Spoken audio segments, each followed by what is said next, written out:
को सफल बनाने में शिवा फाउंडेशन ट्रस्ट के फाउंडर विशाल गुप्ता जी को मैं आमंत्रित कर रहा हूं कि अपने बहुमूल्य विचार हम लोगों के साथ शेयर करें। विशाल जी।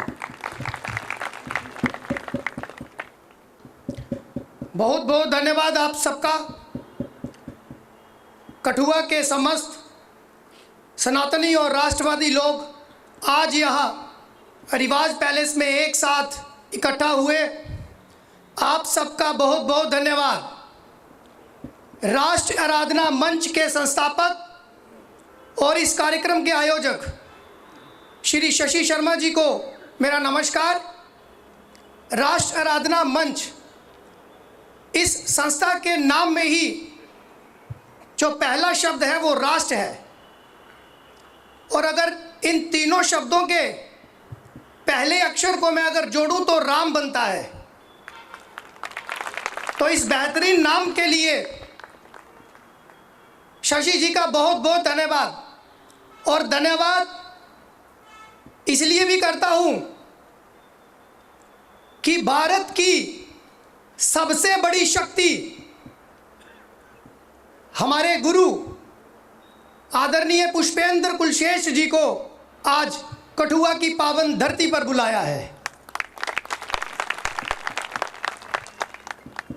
मैं आप सब लोगों का, संत समाज का, सभी सनातनी और राष्ट्रवादी लोगों का स्वागत एवं अभिनंदन करता हूं। ये जो शक्ति का शब्द मैंने इस्तेमाल किया, ये शक्ति 10 करोड़ लोग प्रत्यक्ष रूप से आदरणीय पुष्पेंद्र कुलशेष जी को सुनती है।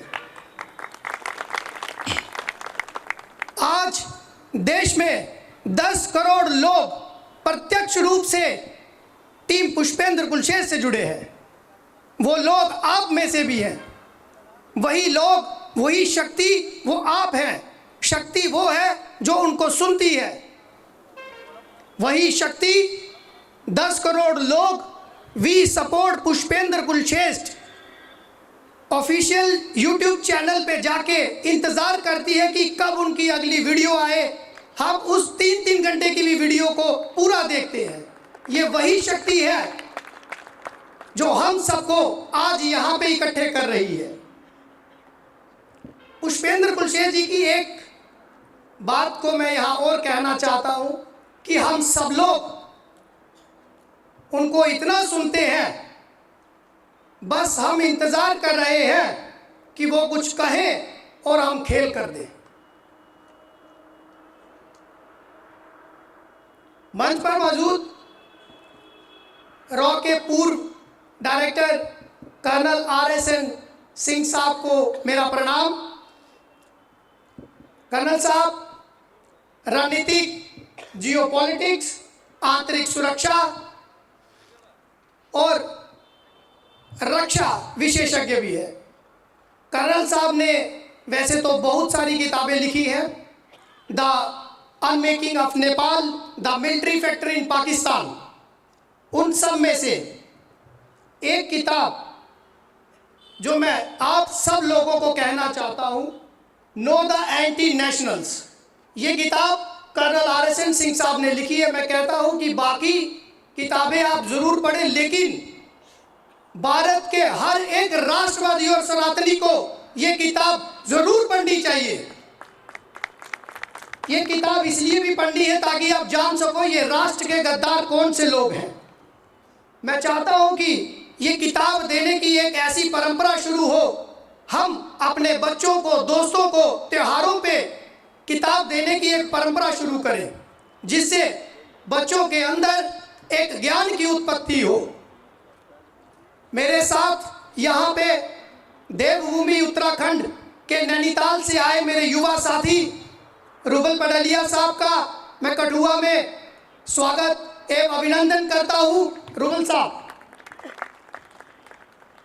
रुबल साहब की एक बात मैं आपसे बताना चाहता हूँ कि बिना लाग लपेट के फैक्ट्स और फिगर पे बात करते हैं और बौद्धिक रूप से मजबूत रुबल पडलिया साहब, इनको सुनने के लिए भी आज हम सब लोग यहाँ पे आए हैं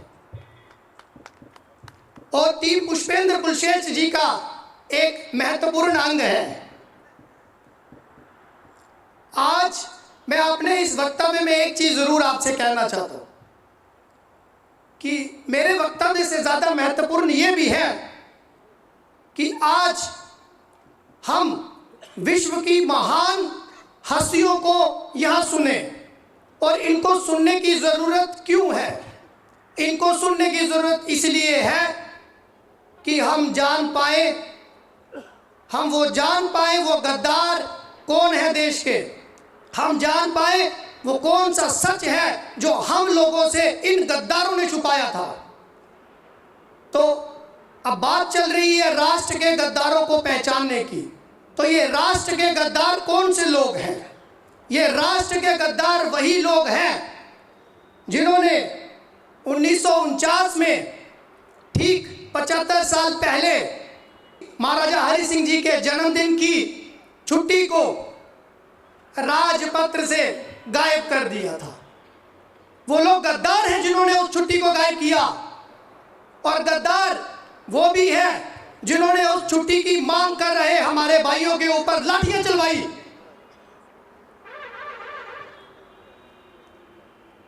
वो उनसे बड़े गद्दार हैं। और गद्दार वो लोग भी हैं जिन्होंने आज तक जम्मू कश्मीर में किसी हिंदू को सीएम नहीं बनने दिया। गद्दार वो लोग भी हैं जिन्होंने कश्मीर में सिर्फ आईडी कार्ड दे के सिर्फ हिंदू नाम के ऊपर उसके ऊपर गोली चलाई। गद्दार वो लोग भी हैं जिन्होंने बम बम बोले आंदोलन के समय हमारे लोगों पे गोलियां चलाई। आज तक हमारे लोगों पे एफआईआर और पीएसए चल रहा है। ये वही गद्दार लोग हैं जिन्होंने आज तक हिंदू देवी देवताओं को बदनाम करके, हिंदू देवी देवताओं को बदनाम करके जिहाद फैलाना चाहा। मैं बात कर रहा हूं रसाना की। जी हाँ, रसाना में हिंदू देवी देवताओं को, देवस्थानों को, हिंदुओं को बदनाम करने के लिए एक सबसे बड़ा षड्यंत्र रचा गया। षड्यंत्र, इस षड्यंत्र में मदद इनकी बॉलीवुड ने भी करी। ये बॉलीवुड के 2 कौड़ी के एक्टर और एक्ट्रेसेस करते क्या है कि जब ये घटना हुई तो इन्होंने टैग लेके पूरे भारत में एक माहौल बनाया, I am Hindustan, I am ashamed, I am Rapistan. तो आप ये समझिए कि इनके एजेंडे को बॉलीवुड के भी कुछ लोग आगे बढ़ा रहे हैं। तो इन गद्दारों को इसलिए भी पहचानने की जरूरत है। ये गद्दार वो लोग हैं जिन्होंने रोहिंग्या को जम्मू कश्मीर में बसाया। मैं ऑन रिकॉर्ड करीब 98,000 रोहिंग्या की बात तो कर ही सकता हूं।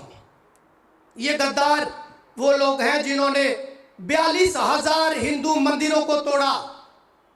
और इनकी गद्दारी का आलम देखिए कि तोड़े तो हैं, तोड़ने के बाद उस पर टोपी भी लगाते हैं और तोड़ने के बाद ये आज भी जम्मू में मंदिरों को तोड़ रहे हैं, मूर्तियों को तोड़ रहे हैं। और ये गद्दारी देखिए कि हमारे बच्चे कहीं हनुमान चालीसा का बाहर अगर पाठ करते हैं तो उनको भी जेल में डाल दिया जाता है। तो मुझे लगता है कि जो इनको जेल में डाल रहा है वो सबसे बड़ा गद्दार है। गद्दार वो भी है जो भारतीय सेना पे कश्मीर में पत्थर मारता है। गद्दार वो भी है जो पत्थर मारता है वो सनातन पे भी हमला करता है। गद्दार वो भी है जो एक किसी गद्दार के दफ्तर में तिरंगा झंडा फहराने के बाद उसको, लड़के को जेल में डाल दिया जाता है। तो आप बताइए क्या ये गद्दारी नहीं है? महबूबा मुफ्ती के ऑफिस के ऊपर तिरंगा लगाने वाले हमारे एक साथी को जेल में डाला जाता है। तो क्या तिरंगा लगाना गद्दारी है? और गद्दारी, और देखिए कि इस गद्दारी को मैं यूं कहना चाहता हूं कि ये गद्दारी जो एंटी हिंदू 370 इन्होंने जम्मू कश्मीर में लागू करी, ये सबसे बड़ी गद्दारी है। ये जो इन्होंने गुंडागर्दी करी, मैं इसके ऊपर एक बात आपको कहना चाहता हूं। 370 इन्होंने अपनी गद्दारी तो दिखाई ही दिखाई, उसके साथ साथ वाल्मीकि समाज, हमारा हिंदू वाल्मीकि समाज, वेस्ट पाकिस्तानी हिंदू रेफ्यूजी, उन लोगों को कभी अधिकार नहीं दिए उनके साथ अत्याचार करें। और आज ये बात मैं इस मंच से कहना चाहता हूं, क्या जो वाल्मीकि हिंदू समाज के लिए जो नियम कायदे इन्होंने बनाए थे, क्या आज वो नियम महबूबा के लिए लागू कर सकते हैं हम लोग? क्या हमें वो करने चाहिए? जी, आप सब लोग बताइए मुझे, क्या वो नियम लागू होना चाहिए महबूबा के लिए भी?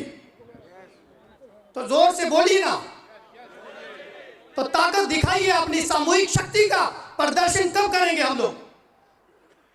ये गद्दारी इसलिए भी है कि हम सब लोग सिर्फ सुनते हैं, लेकिन होना चाहिए।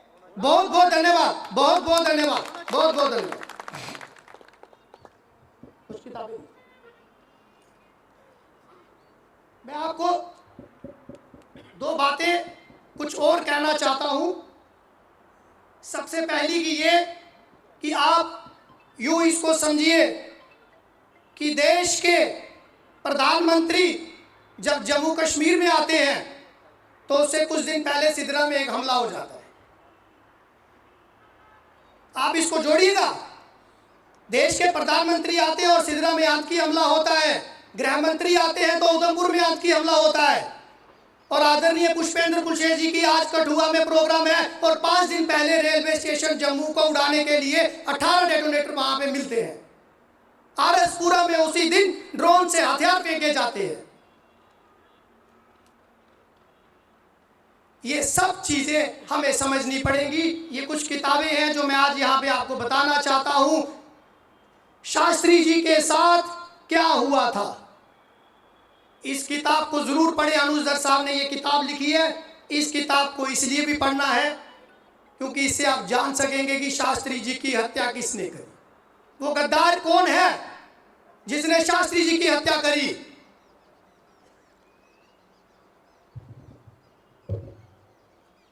नेताजी, गुमनामी बाबा और सरकारी झूठ, श्री अनुजदर साहब ने ये किताब भी लिखी है। इसमें आपको जानने का मौका मिलेगा उनके साथ 1958 तक उनके परिवार की मुखबरी करवाई गई, किस वजह से करवाई गई और किस तरह से ये छुपाया गया कि सुभाष चंद्र बोस साहब ने देश को आज़ाद करवाया है। और मैं ये समझता हूं कि ये आज़ादी जो छुपाई गई हमसे, उसमें बोस साहब का सबसे बड़ा रोल है।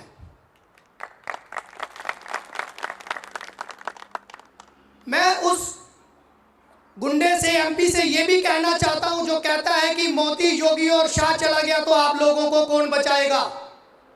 उस गद्दार को ये बताना चाहता हूं कि ये जेएनयू नहीं है जिस जगह बोले जाते हैं कि भारत तेरे टुकड़े होंगे। कितने अफजल मारोगे, हर घर से अफजल निकलेगा। हर घर से अफजल नहीं, अफजल रोज मारेंगे, लेकिन हर घर से पुष्पेंद्र निकलेगा। तो ये बाद में कहते हैं कि फ्रीडम ऑफ स्पीच, संविधान आपको बोलने की आजादी तो देता है, लेकिन एक बात ध्यान रखिए, भौंकने की आजादी नहीं देता। तो ये उन लोगों को जो टुकड़े होंगे उन लोगों को मैं ये बात बताना चाहता हूं। देश में 2 पार्टियां, एक 1885 और 2012 में, ये 2 पार्टियां जो बनी, इस देश की सबसे बड़ी गद्दार है। और मैं ये बात इस मन से खुले तौर पे कह रहा हूं। उदयपुर में कन्हैया लाल का गला काट दिया जाता है। किस वजह से काटा जाता है, क्या आपको समझ नहीं आई कि ये भी ये देश के गद्दार हैं, ये राष्ट्र के गद्दार हैं। हिंदू विरोधी फिल्में बना के बॉलीवुड अपना एक एजेंडा चलाता है। एक पीके मूवी आती है, उसमें पूछा जाता है कि ये धर्म का थप्पा कहां लगा हुआ है। मैं बताता हूं कहां लगा है। ये धर्म का थप्पा वहां लगा हुआ है जहां पे उस फिल्म में आमिर खान ने रेडियो रख दिया था।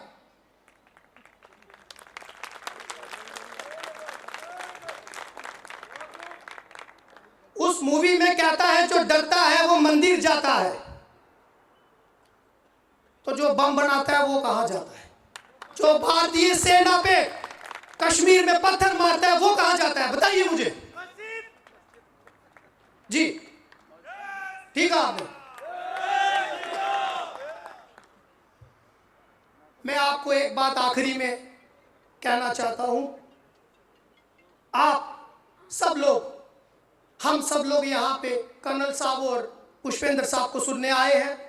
मैं आखिरी में एक बात को बोल के इसको ख़त्म करूँगा कि मैं चाहता हूँ कि आप सब सनातनी लोग, राष्ट्रवादी लोग अगले 10 साल, करीब करीब अगले 10 साल इसी तरह पूरी ताकत के साथ पुष्पेंद्र जी को सुनते रहे, इनकी बातों को जितना हो सकता है हर एक सनातनी के पास पहुंचाएं।